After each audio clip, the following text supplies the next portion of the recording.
restricted to UCSB and Isla Vista, right? People bike around IV, people bike around the campus, and then biking just kind of hasn't happened outside of the campus bubble. I think this project helps sort of like break through that bubble. Spanning approximately 4 miles, the new bike path, according to France, could potentially make getting to Goleta even faster than other modes of transportation. Trips that are like 3 to 5 miles are pretty easy to replace by bike. To the extent, especially if there's traffic, 3 to 5 miles, and we're not even talking an e-bike yet.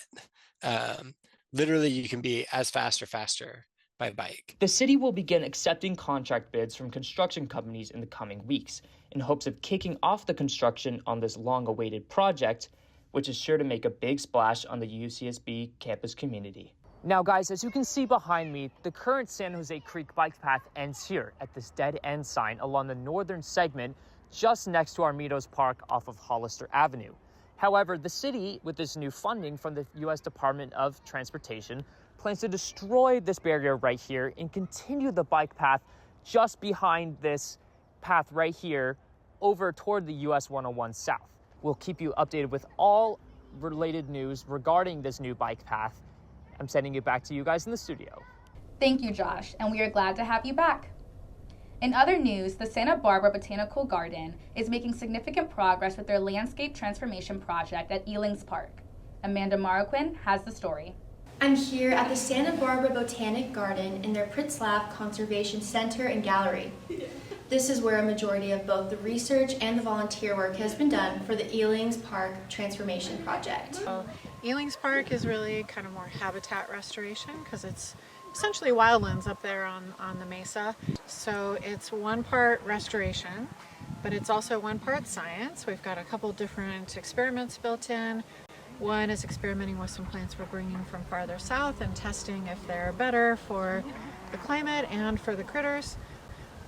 And then the third part is just community building. So tapping into all those people who use Elings Park to hike and bird and ride their bikes and all of those things, and plenty of other people, and just bring them together to help with this work, to do the planting and the weeding and the watering and all that, and get to know each other and do something good and healthy in nature and help the planet. It's super exciting. It's working, you know. Yeah. And I've just met such great people who are really enthusiastic about the project, and it just continues to grow that audience as we get the word out.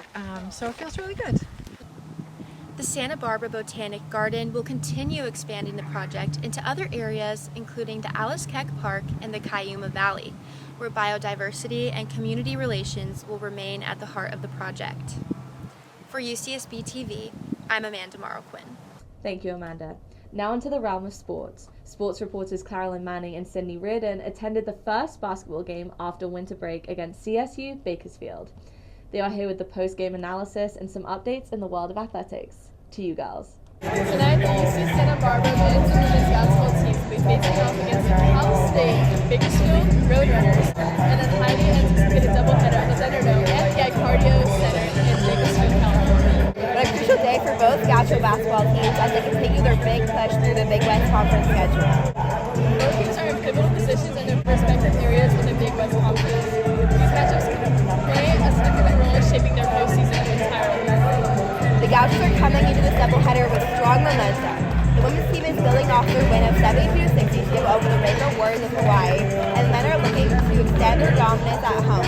It's a classic Big West showdown.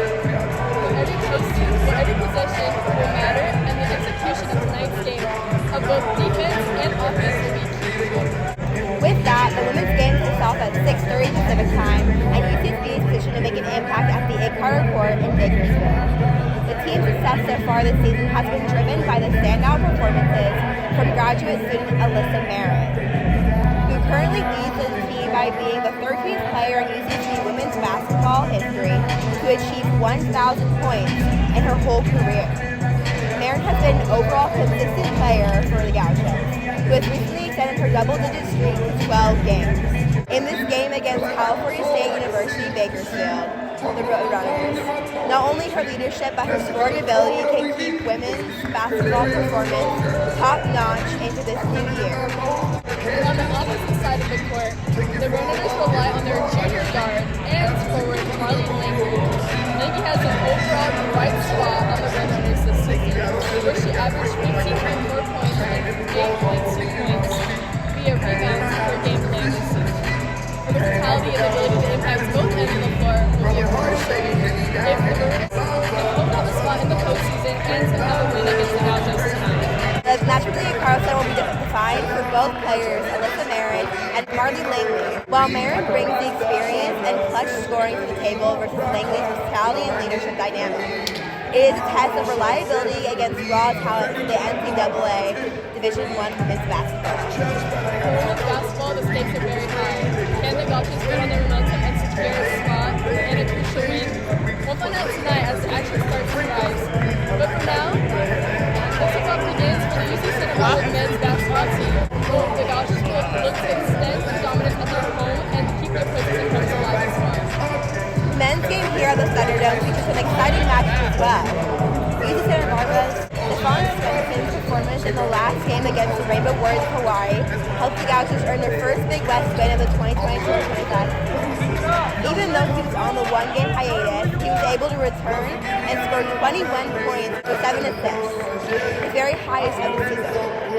Meanwhile, the Castaic University Bakersfield Roadrunners will be returning to players like Jamel Jones, their junior guard, who has been an overall top scorer who is averaging 60 points per game at a 48th percentile from the floor over the last 2 games for the Roadrunners this season.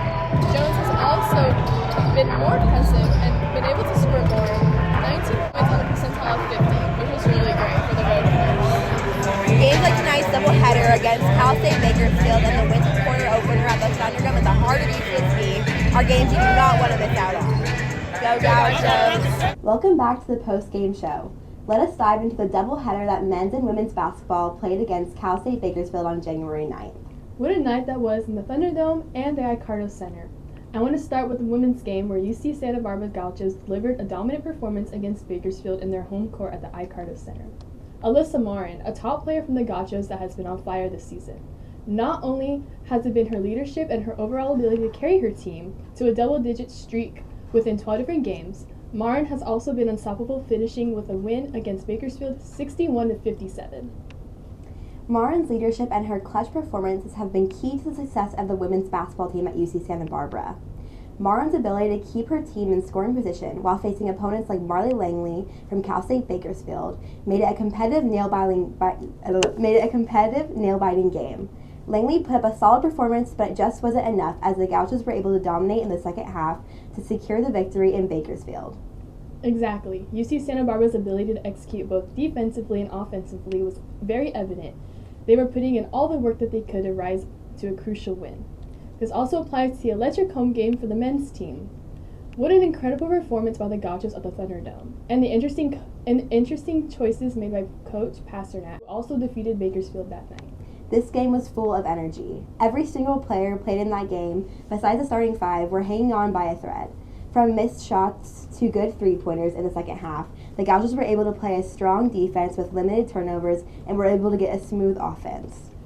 For the men's basketball team, this player has played excellently and is now referred to as the Stephen Curry of UCSB, Stephen Swenson. He has held a high of 21 points and 7 assists, making it a statement that he is potentially ready to lead his team through a Big West Conference schedule for the remainder of the season. However, it's not just Swenson carrying the dominance of his team across the court in the Thunderdome. It was also Cal State Bakersfield's very own Jamel Jones who put up any strong efforts that he could to score for his team. But in the end, the Roadrunners just could not find a way to break down the Gauchos' defense. A dominant win for the men's basketball team, the Gauchos win 78-66 with a nail-biting second half. They showed up on January 9th and proved once again that they have the confidence to compete at a very high level, especially when players like Swenson and Jones lead the charge. With these doubleheader wins, the Gauchos are continuing their dominance at home and away to secure important postseason spots. Before we wrap up this week's sports coverage, there are some exciting updates across UCSB athletics. First, we wanted to highlight the anonymous donation of $15 million to UC Santa Barbara to give all sports the money they need to thrive at an NCAA Division I university. This generous contribution will have a significant impact on the athletic program and facilities.